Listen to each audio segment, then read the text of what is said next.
Civil अस्पताल के मुलाजिमों को फरवरी से तनख्वाह न मिलने के विरोध में धरना चल रहा है।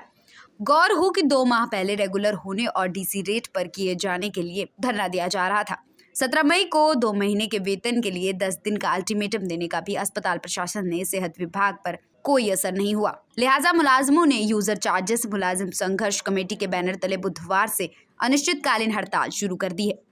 हालांकि अस्पताल प्रबंधन ने हड़ताल शुरू होते ही मुलाजिमों को 1 माह का वेतन तत्काल रूप में डालने की बात कहकर ड्यूटी पर लौटने की बात कही थी, लेकिन मुलाजिम 2 महीने का वेतन एक साथ देने की मांग पर अड़ रहे हैं। बुधवार को मुलाजिमों ने कुछ सेवाएं जारी रखी, लेकिन वीरवार से लगातार हड़ताल और धरना जारी रहेगा। कमेटी चेयरमैन राजकुमार व प्रधान राजकुमार हैप्पी ने बताया कि यहाँ पर पिछले कई सालों से काम कर रहे मुलाजिमों को मात्र 4500 रुपए और 6500 रुपए वेतन दिया जाता है।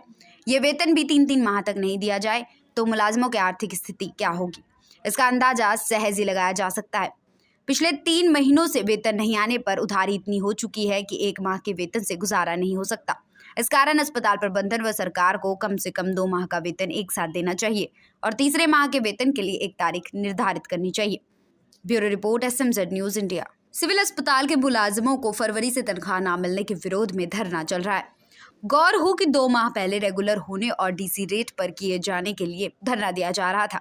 17 मई को 2 महीने के वेतन के लिए 10 दिन का अल्टीमेटम देने का भी अस्पताल प्रशासन ने सेहत विभाग पर कोई असर नहीं हुआ। लिहाजा मुलाजिमों ने यूजर चार्जेस मुलाजिम संघर्ष कमेटी के बैनर तले बुधवार से अनिश्चितकालीन हड़ताल शुरू कर दी है।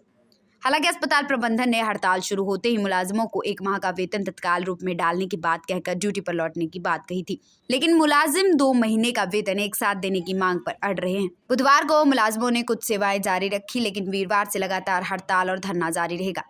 कमेटी चेयरमैन राजकुमार व प्रधान राजकुमार हैप्पी ने बताया कि यहाँ पर पिछले कई सालों से काम कर रहे मुलाजिमों को मात्र 4500 रुपए और 6500 रुपए वेतन दिया जाता है। ये वेतन भी 3-3 माह तक नहीं दिया जाए तो मुलाजिमों की आर्थिक स्थिति क्या होगी, इसका अंदाजा सहज ही लगाया जा सकता है। पिछले 3 महीनों से वेतन नहीं आने पर उधारी इतनी हो चुकी है कि 1 माह के वेतन से गुजारा नहीं हो सकता। इस कारण अस्पताल प्रबंधन व सरकार को कम से कम 2 माह का वेतन एक साथ देना चाहिए और तीसरे माह के वेतन के लिए एक तारीख निर्धारित करनी चाहिए। Bureau report, SMZ news India. Civil अस्पताल के मुलाजिमों को फरवरी से तनख्वाह न मिलने के विरोध में धरना चल रहा है। गौर हो कि 2 माह पहले रेगुलर होने और डीसी रेट पर किए जाने के लिए धरना दिया जा रहा था।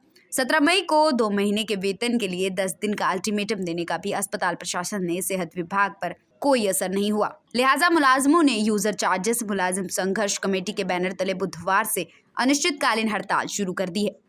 हालांकि अस्पताल प्रबंधन ने हड़ताल शुरू होते ही मुलाजिमों को 1 माह का वेतन तत्काल रूप में डालने की बात कहकर ड्यूटी पर लौटने की बात कही थी, लेकिन मुलाजिम 2 महीने का वेतन एक साथ देने की मांग पर अड़ रहे हैं। बुधवार को मुलाजिमों ने कुछ सेवाएं जारी रखी, लेकिन वीरवार से लगातार हड़ताल और धरना जारी रहेगा। कमेटी चेयरमैन राजकुमार व प्रधान राजकुमार हैप्पी ने बताया कि यहाँ पर पिछले कई सालों से काम कर रहे मुलाजिमों को मात्र 4500 रुपए और 6500 रुपए वेतन दिया जाता है। ये वेतन भी 3-3 माह तक नहीं दिया जाए तो मुलाजिमों की आर्थिक स्थिति क्या होगी, इसका अंदाजा सहज ही लगाया जा सकता है। पिछले 3 महीनों से वेतन नहीं आने पर उधारी इतनी हो चुकी है कि 1 माह के वेतन से गुजारा नहीं हो सकता। इस कारण अस्पताल प्रबंधन व सरकार को कम से कम 2 माह का वेतन एक साथ देना चाहिए और तीसरे माह के वेतन के लिए एक तारीख निर्धारित करनी चाहिए। Bureau report, SMZ news India.